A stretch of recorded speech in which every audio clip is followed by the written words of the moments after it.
To the Odysee Podcast. I am your host, Wheezy Poo Poo. Thank you guys for joining me tonight. We are going to be talking a little bit about the Maxwell Trial. And we're going to stay within the community guidelines here. And then we'll take a conversation over to Odysee. So if you guys don't want to miss it, you guys are catching this on the replay, make sure you hit the link in the description for the Odysee Channel and you will find it.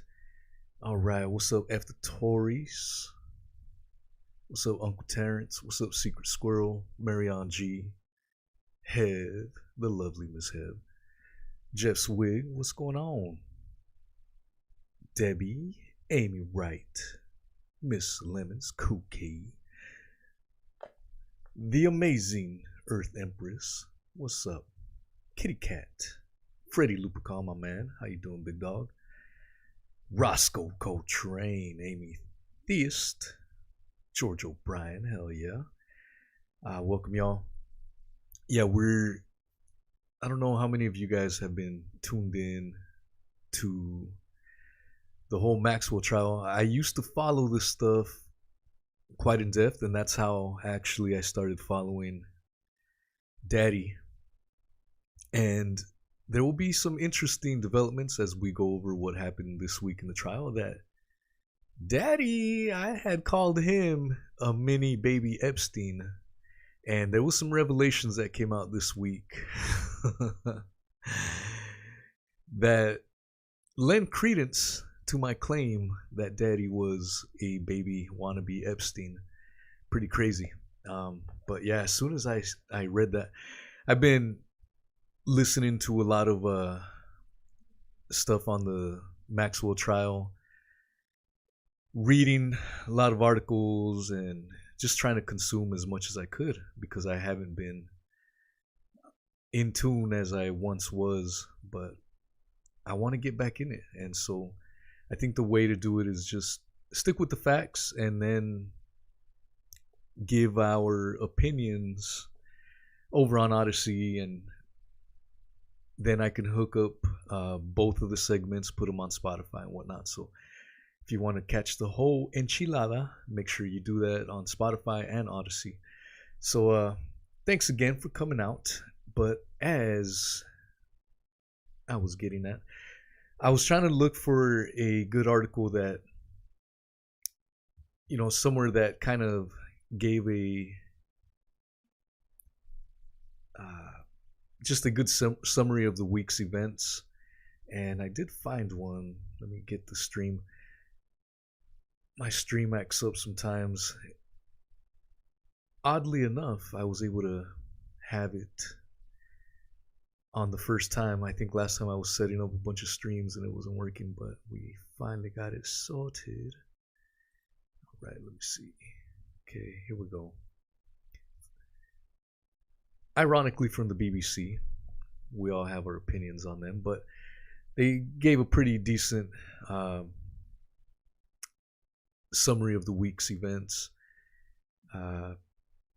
No live feed is allowed during the trial to the public, and the reasons that are given is because it's in the jurisdiction that where the trial's at in New York, That's not common for them. I will reserve my opinions on that on Odysee, but that's why we only get these charcoal sketches, if you will. That's supposed to be Ghislaine right there, looking like a ninja, ready to throw it down. I did hear a story where at one point in the trial she started drawing the sketch artist. So instead of paying attention to the court proceedings, she apparently started sketching the sketch artist. There are people that doodle out there, and doodle they do. But thought that was interesting. All right. So in the first part of the week, the defense, or the prosecution is trying to lay down Maxwell as preying on the vulnerable young girls. The defense essentially is trying to say that she is just getting blamed for all of Epstein's crimes, and she is being treated unfairly. And we heard, in the last few months that she feels like she's being, she's not being treated like a decent human being while behind bars. Again, I will reserve comment once we get up on Odysee, and we can further elaborate on those opinions. But interesting enough is that people got to keep in mind, there's only a few of the victims that are going to be testifying.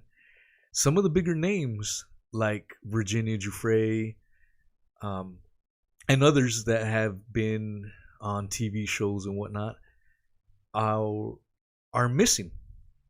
I've been trying to look for any rhyme or reason as to why they are not involved in this case, and I couldn't find really anything on it. Now we are left to speculate, but again, we can speculate on Odysee later on. And that's the thing, we get these tidbits of information that one is only left to speculate. There's a lot of stuff that isn't adding up in this trial. Computer evidence, from Epstein's mansion that only entails the computer screens and keyboards. Where are the computer towers?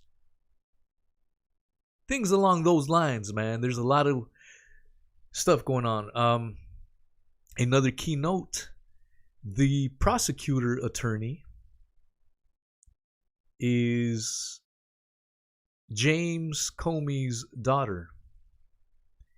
Who is James Comey? James Comey was the FBI director. A lot of weird connections in this case. So many attorneys in the state of New York. So many people, and yet the connections, it's like everyone's tied and connected. Again, we can expand on that later on. All right, so another key thing at the beginning of the trial was Epstein's pilot. Let's see here. Where thought I had it here.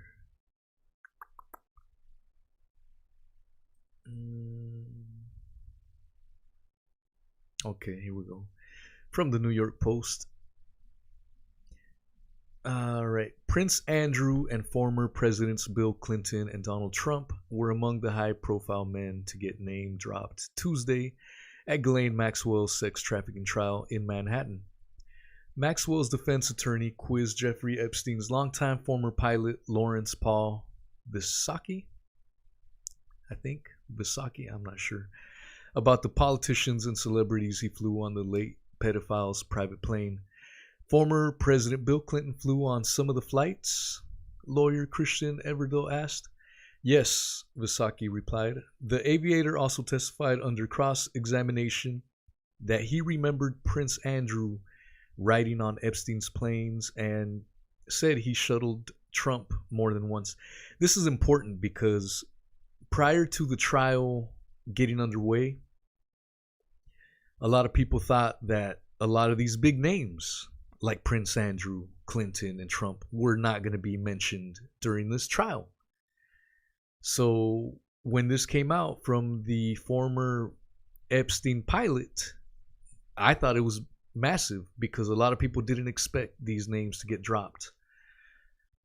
And it seems like the defense now is trying to use those high profile names in an effort to try to point out that, look, there's bigger names, there's bigger fish to fry in this.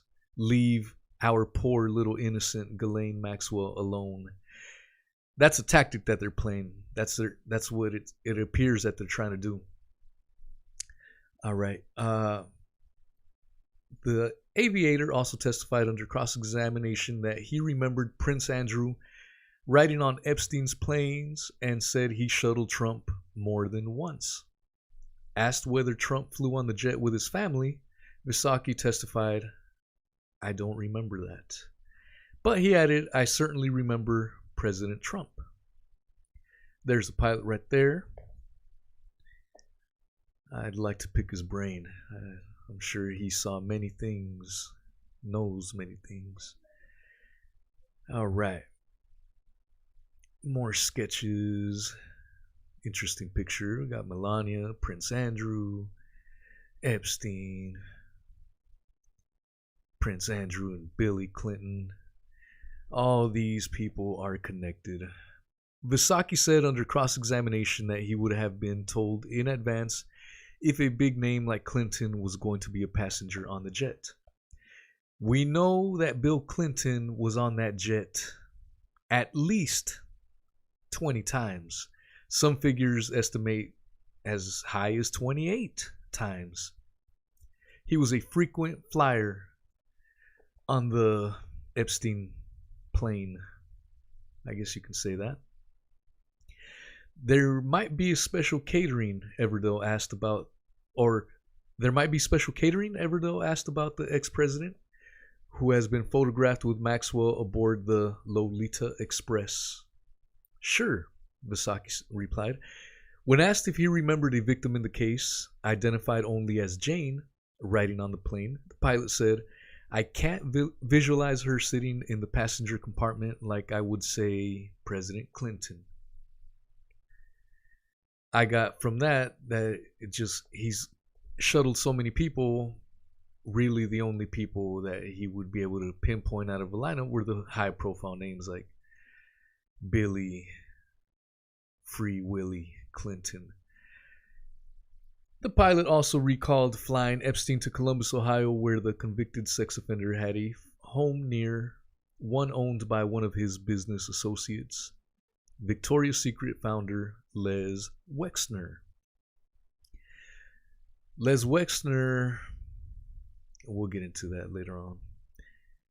Yeah, the Victoria's Secret owner had a very, very close relationship with Epstein. So close that he even gave him, not let him borrow or let him rent, gave him a $70 million mansion. If that's not a close relationship, I don't know what is. Mr. Epstein would call him a client, yes, Visacki said when asked about his former boss relationship to Wexner. Oh, shit. I read that wrong. But, yeah.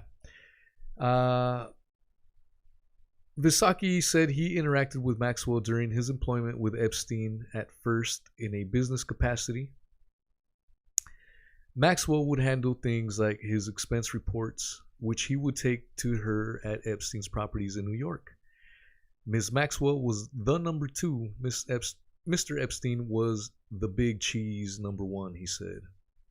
As the years went on, he grew closer to Maxwell and attended helicopter license classes with her while she was training to become a pilot in Florida, he testified. His two daughters, who were about 14 and 11 years old, Also went horseback riding with Maxwell at Epstein's New Mexico ranch, Zorro Ranch. Epstein also gave Visaki, his employee of close to 30 years, a number of pricey gifts throughout his employment, including 40 acres of land on his New Mexico ranch. You can read the rest of the article there, but needless to say, that testimony was definitely groundbreaking. A lot of big names were dropped. And Visaki, being a pilot of 30 years for Epstein, I'm sure he saw a lot of things going on. And one interesting thing would be to find out if Mr. Visaki received a plea deal for his testimony. Later on in the week, the housekeeper, Juan Alessi, testified and gave some information, kept mum about others. But someone like Alessi, someone like this guy, Lawrence Visaki, in my book, I would call these guys co-conspirators because they knew about what was going on and they had a long, lengthy relationship with their boss. And I think Alessi worked for Epstein for 14 years. And this guy, 30 years. Holy shit. And yeah. One thing that wasn't mentioned, a few years ago, there was a story about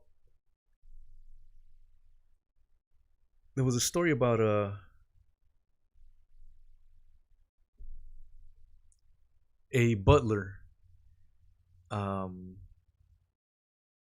Alfredo Rodriguez. He was Epstein's butler. He had apparently stolen Jeff Epstein's little black book. In the little black book were the direct phone numbers to high-profile guests, such as the ones we just heard: Prince Andrew, Bill Clinton, Donald Trump. They were all, I think the book, or the butler called it his VIP list, or Jeff Epstein's VIP list. So top figures whom he had regular contact with. The butler was due to testify or something, but then he got cancer and passed away. Along with the passing away, many secrets went to the grave. And if you don't remember this story, let's read it real quick. This story is from way back in January 2015. Tycoon pedo Jeff Epstein's butler dies, and now his ex-boss's contacts book could be anywhere. So he died, all right? This butler died, and now no one knows where that little black book is. I'm sure it's somewhere safe. A butler who allegedly, this is from the mirror.co.uk, and again, the date is on 7th of January 2015. A butler who allegedly held details of Prince Andrew's time at the home of pedophile Jeff Epstein has died. But Alfredo Rodriguez, 60, had his ex-boss's contacts book, the little black book, and sources say Epstein's lawyers are petrified about where will it go. So fast forward nearly 7 years later, where is that little black book now? I'm sure it has to be somewhere. Mr. Rodriguez called the book the Holy Grail and took it with him as an insurance agent, or as an insurance against Epstein. He was jailed 4 years ago for 18 months for not giving it to prosecutors. He tried to sell it for £33,000 to defense lawyers. All right. So you guys can read that article A lot of big names in that book. But the reason I bring that up is because we had talked about Epstein's housekeeper, who had testified earlier in the week, and some people were saying, oh, he should be speaking more. He should be speaking more. We have to sometimes put ourselves in uncomfortable positions and in the shoes of why people like that may be doing what they are doing. And it very well could be you may get Epsteined.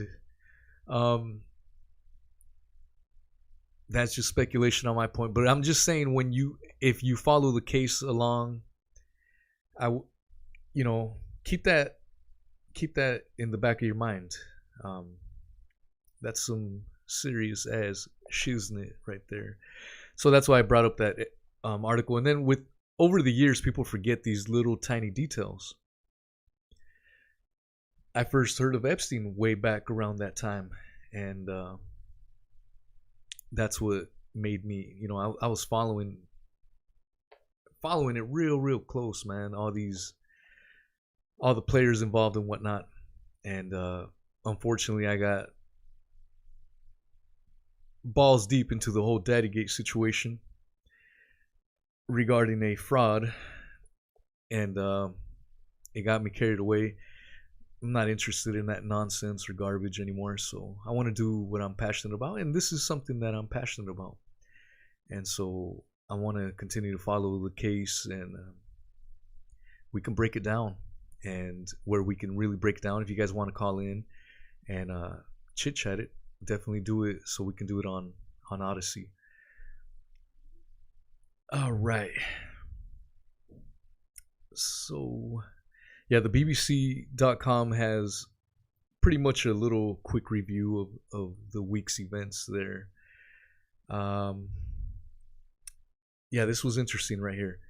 Employee, so going back to Juan Alessio, employee told not to look at Epstein in the eye.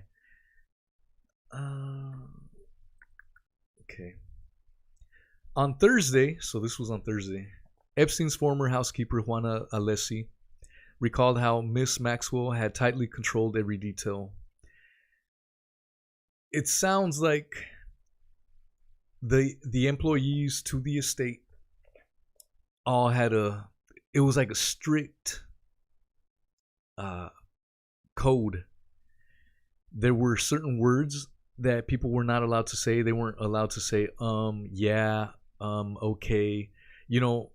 Everything had to be proper. You couldn't chew gum, shit like that. And I don't know. The way I speak, there's no way in hell I would have been able to be a damn employee there. But it's just sickening to think that these disgusting people, these individuals, are going to put rules, some etiquette. How about respecting minors? Instead of worrying about someone cussing or the way they dress, how about you leave kids alone instead of your damn little code crap? I thought that was another ridiculous part of the trial. Miss Maxwell was the lady of the house, ordering staff to speak only when spoken to and avoid eye contact with Epstein, according to Mr. Alessi, who said his job included cleaning up their extracurricular activity gadgets. He said staff were given a 58-page instruction manual warning them to keep Epstein's and Miss Maxwell's activities or whereabouts a secret. I was supposed to be blind, deaf, and dumb, Mr. Alessi told the court. All right. And then, let's see, on Friday, so yesterday, they brought out a massage table. And other interesting things were that Mr. Alessi was asked, when he was, I can't remember if it was during the cross-examination or when, but he was in charge of cleaning up after these crimes, if you will. And he knew exactly where these toys went, in what drawer, how they were supposed to be put. And yet he claimed he never saw anything bad happening. And at one point he says that he wishes one of the victims would have said something, because he would have spoken out. How are you going to be cleaning up and putting toys where they need to go and not suspect any of these things going on? This is what I mean. This witness, the defense is trying to jump on him. Apparently he stole $6,500 from Epstein, and apparently he paid it back, but they're trying to paint him as an unreliable liar and all this stuff. And so I want to be clear. I don't think Alessi is a good guy, because he could have done many things. Now, is he telling the truth? I don't know, man. There's just so many questions still arising. But on Friday, that's essentially what went on. A couple of the victims early in the week did provide testimony, and on Friday, Juan Alessi was on the stand again, and then the massage table was out there again. That ended a week in the first trial of the Maxwell deal, and it's supposed to be, I think, 6 more weeks, if I'm not mistaken, and it's going to be similar to this. So I plan on covering it. I want to touch on it and discuss on it. All right, let's see what else we got up in here. What's up, Miss Hippie? All right. Well, I definitely want to get into our opinion pieces. If you guys have any opinions and you guys want to call in, what's up, Nadine? What's up, Kelly Davies? What's up, Angie Mitchell? What's going on? Yeah, and if you guys want to talk about it, send me a Skype message. Link is in the description, and we will talk about it. I want to expand here on YouTube, but I can't. So on YouTube, we are just sticking with the facts, and that is it. So I hope to see you guys all at Odysee. It is 5:30, 10:30 UK time. Let's meet there in about 10 minutes. So at 40 after the hour, we will be on Odysee. All right, y'all. Thank you guys so much. And if you guys only watch the YouTube version, you guys are missing out on the whole thing. If you guys don't like the Odysee interface, check Spotify on Sunday, late Sunday, maybe Monday at the latest. And I usually add this version with the Odysee version together and into one piece. Takes a lot of work to do that, but I do it, and I hope you guys enjoy it and appreciate the work that goes into it. Much love, y'all, and we will catch you on